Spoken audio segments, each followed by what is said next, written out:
আলিফ শাফাকের লেখা the 40 rules of love এই বইটা নিয়ে আজ আমরা একটু কথা বলবো। এটা কিন্তু শুধু একটা উপন্যাস না, তাই না? বরং আত্মা আর ভালোবাসার একটা গভীর জার্নি যেন। ঠিক বলেছেন। শুধু উপন্যাস বললে কম বলা হয়। রুমি, শামস তাবরিজি আর এলা নামের একালের একজন নারীর আবেগ আর আধ্যাত্মিক যাত্রার গল্প এটা। হ্যাঁ, আর বইটার কাঠামোটাও বেশ অন্যরকম। দুটো গল্প, দুটো ভিন্ন সময়ের, কিন্তু কিভাবে যেন এক সুতোয় বাঁধা। ঠিক তাই। একদিকে আছে এলা রুবিনস্টাইন, আমেরিকার ম্যাসাচুসেটসে থাকে, 40-এর কোঠায় বয়স। বাইরে থেকে দেখলে মনে হবে জীবনটা একদম সাজানো গোছানো, ভালো পরিবার, সুন্দর বাড়ি, সব আছে। কিন্তু ভেতরে ভেতরে একটা শূন্যতা কাজ করছে, তাই তো? একটা অতৃপ্তি। একদম, একটা গভীর অতৃপ্তি। আর সেখান থেকেই কিন্তু তার জীবনের মোড়টা ঘুরতে শুরু করে, যখন সে একটা পাণ্ডুলিপি পায় সম্পাদনা করার জন্য। মিষ্টি কুফরি, তাই না? ওই পাণ্ডুলিপিটাই থেকে টেনে নিয়ে যায় অন্য এক জগতে, ত্রয়োদশ শতকের কোনিয়ায়। ঠিক ওখানেই দ্বিতীয় গল্পটা শুরু। বিখ্যাত পণ্ডিত জালালউদ্দিন রুমি আর তার জীবনে হঠাৎ আসা সেই রহস্যময় দরবেশ শামস তাবরিজি, তাদের গল্প। এলা এই পাণ্ডুলিপিটা পড়তে শুরু করে আর নিজের অজান্তেই যেন তার ভেতরের একটা ঘুমন্ত সত্তা জেগে ওঠে। হ্যাঁ, শামস আর রুমির যে তীব্র রীতিমতো বিপ্লবী একটা সম্পর্ক, তাদের যে আধ্যাত্মিক দর্শন, সেগুলো এলার জীবনে একটা নতুন দিক খুলে দেয়। সে নিজের জীবনকে নতুন করে প্রশ্ন করতে শুরু করে। এই দুটো গল্পের যে সমান্তরাল বুনন, এটাই মনে হয় বইটার আসল শক্তি। এলা যেমন শামস রুমির গল্প পড়ে নিজের মানে খুঁজছে, আমরাও কিন্তু পাঠক হিসেবে এলার সাথে ওই খোঁজটাই যোগ দেই। অবশ্যই। আর বিশেষ করে শামসের দেওয়া ওই 40টা নিয়ম, যেটা বইটার নামও, সেগুলোর প্রভাব তো অনেক। হ্যাঁ, ওই নিয়মগুলো, ভালোবাসার 40 নিয়ম, এগুলো আসলে কি? শুধু কি ধর্মীয় কিছু কথা? না না, শুধু ধর্মীয় না, এগুলো আসলে ভালোবাসার নিয়ম, জীবনের নিয়ম, কিছু তত্ত্বকথা শুধু নয়। এগুলো রুমিকে একজন সম্মানিত কিন্তু সাধারণ পণ্ডিত থেকে এমন একজন সুফি সাধক বানিয়েছিল, যার কবিতা আজও লক্ষ কোটি মানুষের মন ছুঁয়ে যায়। তার এই নিয়মগুলো এলাওকেও সাহায্য করেছিল তার ভয়, জড়তা থেকে বেরিয়ে আসতে। একদম। এলা যে সামাজিক বা নিজের তৈরি করা শৃঙ্খলে বন্দী ছিল, সেখান থেকে বেরোতে এই নিয়মগুলো তাকে এক ধরনের সাহস জুগিয়েছে, পথ দেখিয়েছে। আচ্ছা, কয়েকটা নিয়ম নিয়ে যদি একটু বলি। যেমন ধরুন, একেবারে প্রথম নিয়মটা, আমরা স্রষ্টাকে যেভাবে দেখি তা আসলে আমাদের নিজেদেরই প্রতিচ্ছবি। এর মানেটা কি দাঁড়ায়, একটু বুঝিয়ে বলবেন?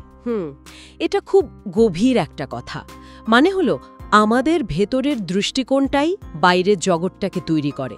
স্রষ্টা বা জীবন সম্পর্কে আমাদের মনে যদি ভয় বা নেতিবাচক ধারণা থাকে, তাহলে আমাদের অভিজ্ঞতাও ওরকমই হবে। কিন্তু অন্তর যদি প্রেমময় হয়, খোলা থাকে, তাহলে সেই প্রেমের আলোকেই আমরা সবকিছু দেখতে পাবো।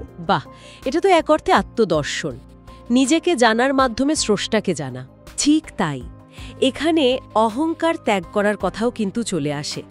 নিজেকে সবচেয়ে বড় ভাবা বা নিজের ধারণাগুলোকেই একমাত্র সত্যি বলে মনে করা, এই দেয়ালগুলো ভাঙার কথা বলে এই নিয়মটা। খুব সুন্দর।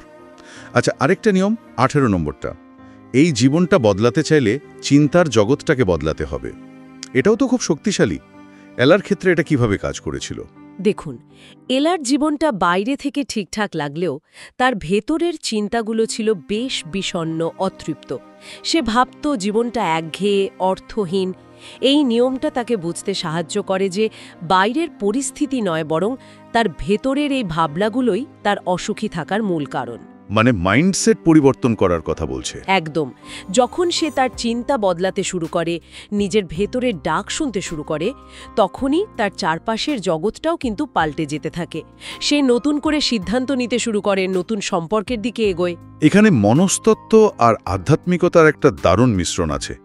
আচ্ছা, এবার 25 নম্বর নিয়মটার কথা বলি। স্বর্গ বা নরক এখানেই আছে।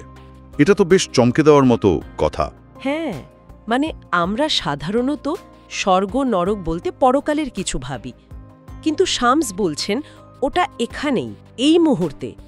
যখন আমরা কাউকে মন থেকে ভালোবাসতে পারি, তখন আমরা আসলে স্বর্গেই থাকি। আর যখন ঘৃণা করি, হিংসা করি, ঝগড়া করি, তখন আমরা নরকেই থাকি। বাহ, আমাদের আবেগ, আমাদের আচরণই আমাদের বর্তমানের স্বর্গ বা নরক তৈরি করছে। ঠিক। এটা ভালোবাসাকে সবকিছুর ঊর্ধ্বে তুলে ধরে। জাত পাত ধর্ম বর্ণ এ সব কিছুর ঊর্ধ্বে হলো ভালোবাসা। এটা কিন্তু সুফি দর্শনের একেবারেই মূল কথা। তাহলে এই বইটা আর এর দর্শন আমাদের দেশের বাংলাদেশের পাঠকদের জন্য কেন এত প্রাসঙ্গিক বা গুরুত্বপূর্ণ বলে আপনার মনে হয়? আমার মনে হয় বেশ কয়েকটা কারণ আছে। প্রথমত, বইটা এমন কিছু মৌলিক প্রশ্ন নিয়ে কথা বলে যা আমাদের অনেকের মনেই ঘোরে। জীবনের মানে কি, সত্যিকারের ভালোবাসা কেমন, মানসিক শান্তি কিভাবে পাব। এই প্রশ্নগুলো তো চিরন্তন। হ্যাঁ, আর বাংলাদেশে ইসলামী সংস্কৃতির গভীরে সুফিবাদের একটা বেশ শক্তিশালী ধারা কিন্তু সবসময় ছিল, আছে। রুমি এখানকার মানুষের কাছে খুব পরিচিত এবং অত্যন্ত শ্রদ্ধার একজন ব্যক্তিত্ব। ঠিক। এলিস শাফাকের এই বইটা সেই সুফি দর্শনকেই একটা আধুনিক মোড়েকে একটা খুব মানবিক গল্পের মাধ্যমে তুলে ধরে। এটা পড়তে সহজ, কিন্তু ভাবনাগুলো খুব গভীর, যা আমাদের প্রচলিত ধ্যানধারণাকে একটু হলেও নাড়া দেয়। আর বইটার ভাষাও তো খুব সহজ, কাব্যিক, তাই না? খুব সহজেই পড়া যায়। আর বাংলা অনুবাদও তো হয়েছে ভালোবাসার 40টি নিয়ম নামে। একদম। ভাষার সহজবোধ্যতা আর চমৎকার বাংলা অনুবাদ একে আরও বেশি পাঠকের কাছে নিয়ে গেছে। এটা এমন একটা বই যা শুধু একবার পড়ে ফেলার মতো না, বারবার পড়া যায়, প্রতিবারই নতুন কিছু পাওয়া যায়। এর ভেতরের যে দর্শন, যে আবেগ, তা পাঠকের মনে একটা দীর্ঘস্থায়ী প্রভাব ফেলে। সে তো বটেই।